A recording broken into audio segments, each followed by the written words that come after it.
ಯಾರು ದುರ್ಬಲರಿದ್ದಾರೆ, ಯಾರು ಅವಕಾಶಗಳಿಂದ ವಂಚಿತರಾಗಿದ್ದಾರೆ, ಆ ಜನರಿಗೆ ಆರ್ಥಿಕವಾಗಿ ಸಾಮಾಜಿಕವಾಗಿ ಶಕ್ತಿ ತುಂಬತಕ್ಕಂಥ ಕೆಲಸವನ್ನು ಮಾಡ್ತಾ ಇದ್ದಾರೆ. ಬರೀ ಭಾಷಣಗಳಿಂದ ಮಾತುಗಳಿಂದ ರಂಗರಂಗನ ಮಾತುಗಳನ್ನು ಆಡಿ ಜನರ ಹೊಟ್ಟೆ ತುಂಬಿಸಲಿಕ್ಕೆ ಸಾಧ್ಯ ಆಗೋದಿಲ್ಲ. ಕಾರ್ಯಕ್ರಮಗಳ ಮೂಲಕ ಅವರಿಗೆ ಆರ್ಥಿಕ ಸಾಮಾಜಿಕ ಯೋಜನೆಗಳನ್ನ ಕೊಡೋದ್ರ ಮೂಲಕ ಅವರಿಗೆ ಶಕ್ತಿ ತುಂಬಿದಾಗ ಮಾತ್ರ ಸಾರ್ಥಕ ಆಗ್ತದೆ, ಚಾಮುಂಡೇಶ್ವರಿಗೆ ಪೂಜೆ ಮಾಡೋದಕ್ಕೆ ಸಾರ್ಥಕ ಆಗ್ತದೆ ಅಂತಕ್ಕಂಥ ಮಾತುಗಳನ್ನು ಹೇಳಲಿಕ್ಕೆ ಬಯಸ್ತಾ ಇದ್ದೇನೆ.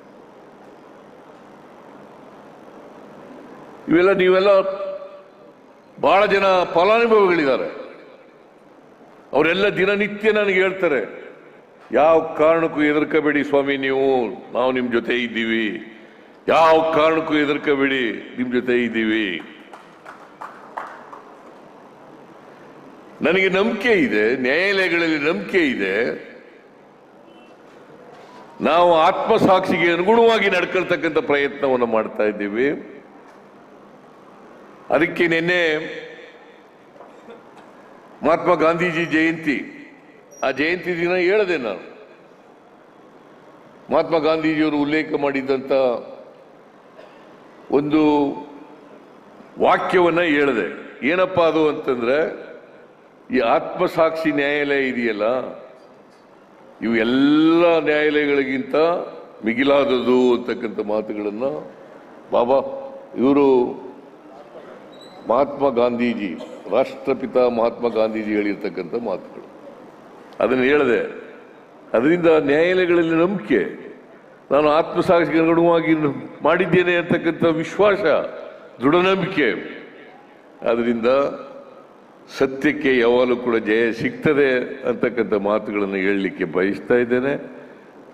ನಿಮ್ಮ ಆಶೀರ್ವಾದ ಇರೋವರಿಗೆ, ಚಾಮುಂಡೇಶ್ವರಿ ತಾಯಿಯ ಆಶೀರ್ವಾದ ಇರೋವರಿಗೆ ನಾನು ಈ ಜನರ ಸೇವೆಯನ್ನು ಮಾಡ್ತಕ್ಕಂಥ ಕೆಲಸವನ್ನು, ನಮ್ಮ ಸರ್ಕಾರ ಜನರ ಸೇವೆಯನ್ನು ಮಾಡ್ತಕ್ಕಂಥ ಕೆಲಸವನ್ನು ನಾವು ಮುಂದುವರಿಸ್ತೇವೆ ಅಂತಕ್ಕಂಥ ಮಾತುಗಳನ್ನು ಹೇಳಿ, ಚಾಮುಂಡೇಶ್ವರಿ ತಾಯಿ ನಮ್ಮೆಲ್ಲರಿಗೂ ಕೂಡ ಆ ಶಕ್ತಿಯನ್ನು ಕೊಡಲಿ, ಈ ನಾಡಿನ ಜನತೆಗೆ ಸುಖ ಸಂತೋಷಗಳನ್ನು ಕೊಡಲಿ ಅಂತ ಹೇಳಿ. ಯಾಕಂತಂದರೆ ನಾವೆಲ್ಲರೂ ಕೂಡ ಮನುಷ್ಯರಾಗಬೇಕು. ನಮ್ಮ ಸಂವಿಧಾನ ಹೇಳಿರ್ತಕ್ಕಂಥದ್ದು ಮನುಷ್ಯರಾಗಬೇಕು. ನಾವು ಪರಸ್ಪರ ಪ್ರೀತಿಸಬೇಕೇ ಹೊರತು ಯಾರನ್ನು ದ್ವೇಷಿಸ್ತಕ್ಕಂಥ ಕೆಲಸವನ್ನು ಮಾಡಬಾರದು. ದ್ವೇಷ ಯಾವುದೇ ಧರ್ಮದಲ್ಲಿ, ಯಾವುದೇ ದೇವರು ಹೇಳಲಿಕ್ಕೆ ಸಾಧ್ಯ ಇಲ್ಲ. ಪರಸ್ಪರ ಪ್ರೀತಿಸಿ ಮನುಷ್ಯರಾಗಿ ಬಾಳಿ ಅಂತ ಎಲ್ಲ ಧರ್ಮಗಳು, ಎಲ್ಲ ದೇವರುಗಳು ಕೂಡ ಹೇಳ್ತಕ್ಕಂಥ ಮಾತುಗಳು. ಅದರಲ್ಲಿ ವಿಶ್ವಾಸ ಪ್ರೀತಿಯನ್ನು ಇಟ್ಕೊಂಡಿರ್ತಕ್ಕಂಥದ್ದು. ಅದಕ್ಕೋಸ್ಕರ ನಮ್ಮೆಲ್ಲರಿಗೂ ಕೂಡ ಇನ್ನೊಂದು ವರ್ಷದವರೆಗೆ ಉತ್ತಮವಾದಂಥ ಕೆಲಸ ಮಾಡ್ತಕ್ಕಂಥ ಶಕ್ತಿ ಕೊಡಲಿ, ಜನರ ಸೇವೆ ಮಾಡ್ತಕ್ಕಂಥ ಶಕ್ತಿ ಕೊಡಲಿ ಅಂತೇಳಿ ಪ್ರಾರ್ಥಿಸಿ, ಈ ವರ್ಷದ ದಸರಾ ಮಹೋತ್ಸವದ ಶುಭಾಶಯಗಳನ್ನು ಮತ್ತೊಮ್ಮೆ ನಾಡಿನ ಜನತೆಗೆ ನಿಮ್ಮೆಲ್ಲರಿಗೂ ಕೂಡ ತಿಳಿಸಿ ನನ್ನ ಮಾತುಗಳನ್ನು ಮುಗಿಸ್ತೇನೆ. ಜೈ ಹಿಂದ್.